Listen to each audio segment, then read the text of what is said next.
సోనియా గాంధీ నాయకత్వం, రాజీవ్ గాంధీ నాయకత్వం, Congress party, Congress party SC వర్గీకరణ కృషి చేసిన మన భూపతి రెడ్డి నాయకత్వం, ఎస్సీ ఎస్టీ భూపతి రెడ్డి కృషి చేసిన నాయకత్వం,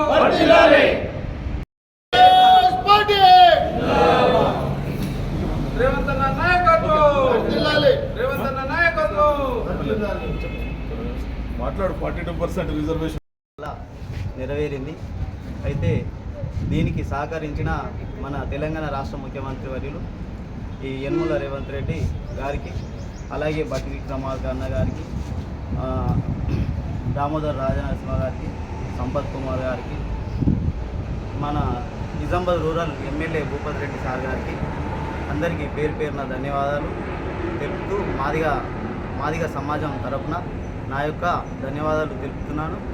అలాగే మా రూరల్ కాంగ్రెస్ కార్యకర్తలకు కూడా పేరు పేరున ధన్యవాదాలు తెలుపుతున్నాను. కార్యకర్తలు మరి మీడియా మిత్రులకు అందరికీ పేరు పేరున ధన్యవాదాలు. మరి ఈ ప్రత్యేకత ఏంటంటే ఈరోజు శ్రీ అరవింద్ గారు ఎంపీ గారు మరి భూపతి రెడ్డి గారిని పదే పదజాలం చేస్తూ మరి నిందలు వేస్తూ మాట్లాడుతున్నటువంటి మాటలు సరైనది కాదు. ఎందుకంటే నిస్వార్థమైన జీవితము డాక్టర్ వృత్తిని కూడా వదులుకొని ప్రజాసేవకి అంకితం చేస్తున్నటువంటి సంపాదన కూడా పక్కన పెట్టి ప్రజాసేవపై పాల్పడుతున్నటువంటి శ్రీ డాక్టర్ వృత్తిని కూడా పక్కన పెట్టినటువంటి భూపతి రెడ్డి గారిని అనడము ఒక ప్రజానాయకుడిని హేళన చేసినట్టుగా మన ఎంపీ గారు గమనించాల్సిన అవసరం ఉంటుంది. దానికి తోడు వత్తాసు పలుకుతున్నటువంటి వారి కింద ఉన్నటువంటి మరి అరవింద్ గారు కూడా, మన దినేష్ గారు కూడా మరి మాట్లాడడం సరి అయింది కాదు. పెద్దవాళ్ళని అనంత స్థాయి ఉన్నదో లేదో కానీ మా నాయకుడిని అంటే మాత్రము క్షమించేది లేదు. మరి అవునయ్యా, నేను ఒక మాట మాట్లాడదలుచుకుంటున్నా.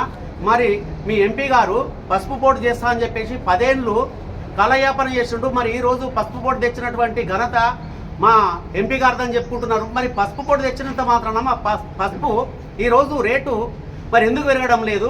మరి పసుపు బోర్డు ఏమైంది, ఎక్కడ పెట్టిండ్రు, ఏం చేసిండ్రు?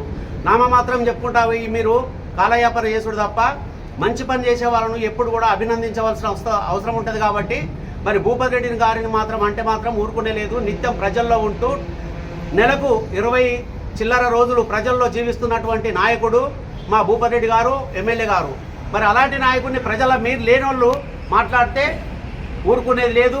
మేము ముక్తఖండంతో ఖండిస్తున్నాం. కాబట్టి మరి మా ముఖ్యమంత్రి రేవంత్ రెడ్డి గారి ఆధ్వర్యంలో మేము ప్రజాపాలన సక్రమంగా జరుగుతున్నటువంటి, ప్రజలు సుఖ సంతోషాలతో ఉన్నటువంటి మా ఏవైతే ఒప్పుకున్నటువంటి పనులను తూచా తప్పకుండా క్రమక్రమంగా చేస్తున్న క్రమంలో మా మీద నిందలు పెట్టడం, మా ఎమ్మెల్యే గారి మీద కానీ మా ప్రభుత్వం మీద కానీ ఎప్పుడు కూడా ఇలాంటి నిందలు వేస్తే మాత్రం మీకు తగిన గుణపాఠం మా తరఫున చెప్పవలసిన అవసరం వస్తుంది. కాబట్టి మానుకోండి దయచేసి. మీకు ఒకసారి హెచ్చరికగా చెప్తున్నాం కాబట్టి వీడికించి మీరు మానుకోండి. మీరు దమ్ముంటే ప్రజల్లో పనిచేయండి, ప్రజలకు రండి. మీరు ఏం చేసారు 10 సంవత్సరాలు ఒకసారి చెప్తున్నా. నేను ఇదే ఇందలవై మండలం నుంచి అడుగుతా ఉన్నా. ఇందలవై మండలంలో మీరు చేసినటువంటి ఒక పని ఒకసారి చూపిస్తారా?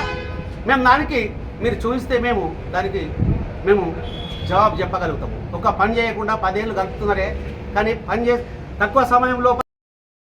ఈరోజు కాంగ్రెస్ పార్టీ కార్యకర్తల సమావేశం. ఎందుకంటే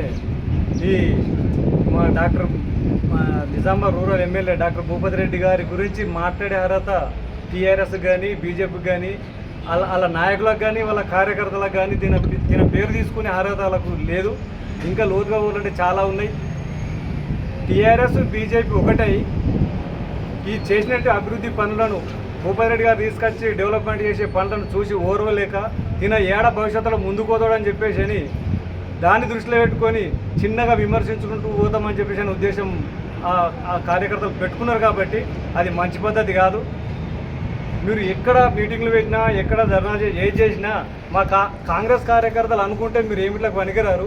మాది శాంతియుతంగా పోయే పార్టీ, ఆనాటి నుంచి ఈనాటి దాకా దాన్నే కొనసాగిస్తున్నాం మేము. కానీ మీరు ఆ రకంగా మాట్లాడు సరైనది కాదు. మీరు ఒక్కదానికి 2 దెబ్బలు కొడతామన్నారు కాబట్టి దానికి మీరు ఒక మాట అంటే మేము 100 మాట్లాడడానికి మా వాళ్ళు తయారున్నారు. దేనికంటే దాన్ని నిరూపించడానికి తయారున్నారు. దాన్ని మీరు దృష్టిలో పెట్టుకోవాలా. ఇక ముందు కూడా ఇటువంటి ఆరోపణలు కానీ విమర్శలు కానీ మీకు తగిన కావవి. తినను విమర్శించే అర్హత మీకు లేదు, తిన గురించి మాట్లాడే అర్హత మీకు లేదు. డబ్బులు ఇచ్చి గెలిచిందంటని చెప్పేసి అన్నారు. ఈ 10 ఏళ్ళ నుంచి మీరు సాధించింది ఏమున్నది? ఈ నిజామాబాద్లో కానీ ఎక్కడ కానీ స్టేట్లో కానీ ఎక్కడ కనపడరు మీరు. ఇవాళ 2 సీట్లు రాగానే ఎమ్మెల్సీ 2 సీట్లు రాగానే మేమే ముందుకు వస్తున్నాం, మేమే సాధించినామని మాట్లాడుతున్నారు. ఉపాధి హామీ పథకం పెట్టింది కాంగ్రెస్ పార్టీ, దాన్ని కొనసాగిస్తున్నది ఇలా బీజేపీ పార్టీ. స్థాపించేదే కాంగ్రెస్ పార్టీ. ఎన్ఆర్ఈఎస్ వర్కులు తీసుకొచ్చి చూపించుకుంటుండు అంటని చెప్పేసి అంటే మరి మీరు తీసుకొచ్చింది ఏది? మీరు చేసిన పని ఒకటి చూపెట్టండి ఎక్కడన్నా. ఇది మానుకుంటే బాగుంటుంది. కలిసి కట్టుగా సలహాలు ఇచ్చి ముందు మనం రూరల్ డెవలప్మెంట్ చేసుకుందామని చెప్పేసి ఆలోచించి అడిగితే బాగుంటుందని చెప్పేసి మీ అందరికీ నేను ఒకసారి విజ్ఞప్తి చేస్తూ ముగిస్తున్నాను. ఈ పత్రికా సమావేశం ఏర్పరిచిన ముఖ్య ఉద్దేశం ఏంటంటే రెండు అంశాల గురించి మనం ప్రస్తావించడానికి మనం ఈ సమావేశం ఏర్పాటు చేసినాం.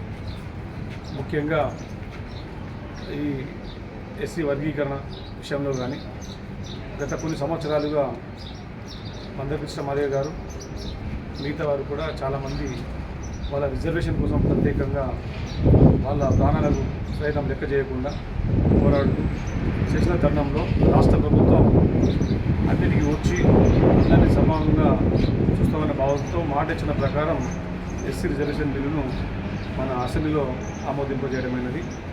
దీన్ని వాస్తవంగా చరిత్రాత్మకంగా నిర్ణయంగా భావించవచ్చు. చాలామంది ఇంతకుముందు 10 సంవత్సరాలు చేసిన మా ముఖ్యమంత్రి చంద్రశేఖర్ వల్ల కూడా కానిది అతి తక్కువ సమయంలో దీన్ని ప్రత్యేక శ్రద్ధ తీసుకొని వాళ్ళందరికీ కూడా రిజర్వేషన్ని అందరికీ సమన్యాయంగా పంచాలని ముఖ్య ఉద్దేశంతో ముఖ్యమంత్రి రేవంత్ రెడ్డి గారు ఇలాంటి నిర్ణయం తీసుకున్నారు.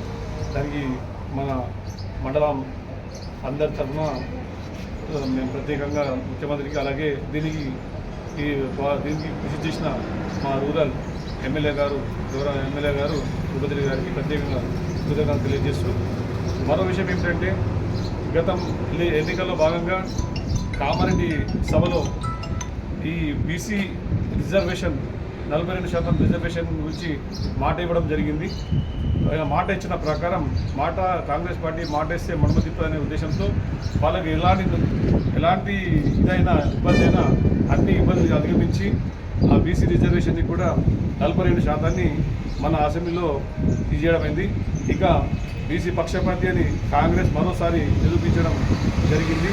అదే నేను బీజేపీ వాళ్ళకు సూటిగా ప్రశ్నిస్తున్నా, మీరు మాటకు బీసీ జపం ఎత్తుకుంటారు కదా, మీకు ధైర్యం ఉంటే మీరు పార్లమెంటులో బీసీ బిల్లును మీరు దీనికి చేసే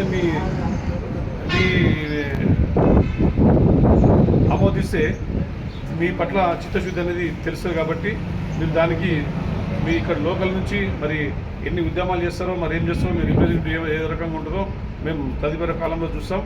బీసీ రిజర్వేషన్ని కూడా కంపల్సరీ 42% పార్లమెంట్లో బీజేపీ వాళ్ళు ఆమోదింపజేస్తేనే వాళ్ళకు బీసీల గురించి మాట్లాడే రైతు హక్కు ఉంటుంది. అప్పటి వరకు బీసీల గురించి మాట్లాడే హక్కు వాళ్ళకు ఉండదు. ఇక గత బీఆర్ఎస్ ప్రభుత్వంలో 10 సంవత్సరాలు వాళ్ళకు మాట్లాడే నైతిక హక్కు లేదు. ఎందుకంటే గతంలో 32% ఉన్న బీసీ రిజర్వేషన్ను టీఆర్ఎస్ గవర్నమెంట్ వచ్చిన తర్వాత 32 నుంచి 23కు కుదించడం జరిగింది. దీనివల్ల బీసీలు చాలా వాటికి అన్యాయం కుదిరారు. దాన్ని ఇప్పుడు రేవంత్ రెడ్డి గారు బీసీలకు కులగణన చేయించి దాన్ని 42% ఇచ్చిన మాట ప్రకారం ఎక్కడ నష్టపోయినా ఎవరితో ఇబ్బందులు అయినా కానీ 42% దాన్ని అసెంబ్లీలో ప్రవేశపెట్టి బీసీలకు ఇచ్చిన మాటని నిరూపించుకున్నారు. అలాగే గత కొన్ని రోజులుగా బీజేపీ నాయకులు మా శాసనసభ్యుల మీద మాట్లాడే విధానం కానీ వాళ్ళు ప్రవర్తించే ధోరణి కానీ చాలా అభ్యంతరకరంగా ఉంది. ఎప్పటికైనా మీరు అభివృద్ధిలో సహకరించండి, ఏదైనా ఉంటే విలువైన సమాచారం ఇవ్వండి, కానీ అనవసరమైన టాపిక్లను ముందటికేసుకొని లేని దాని ఇష్యూని పబ్లిక్లో అయోమయం గురి చేస్తూ అనవసరమైన మాటలు మాట్లాడితే దానికి కాంగ్రెస్ పార్టీ నుంచి కూడా తీవ్రంగా ప్రతిఘటిస్తాం. ఇప్పుడు కూడా గత సంవత్సరన్నర కాలంలోనే మన ఇందులో మండలం విషయానికి వస్తే దగ్గర దగ్గర 52 కోట్ల పనులు మా శాసనసభ్యులు వారు మన మండలానికి ఇచ్చారు.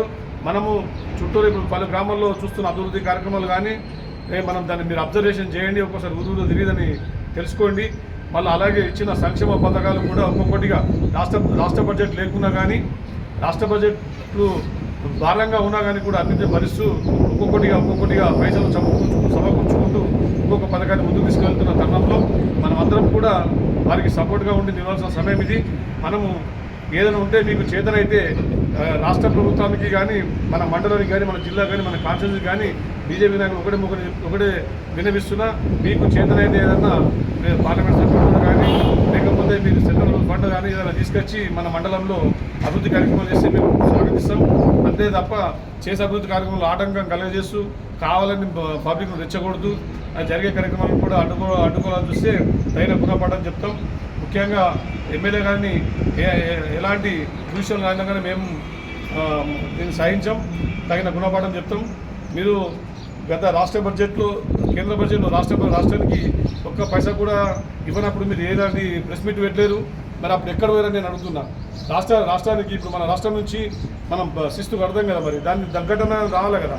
మరి ఒక్కటి కూడా మన రాష్ట్ర ప్రభుత్వానికి నిధులు ఇవ్వనప్పుడు మీరు అందరూ ఎక్కడ పోయారు? నిధులు తీసుకురావాల్సిన బాధ్యత మీది కాదా?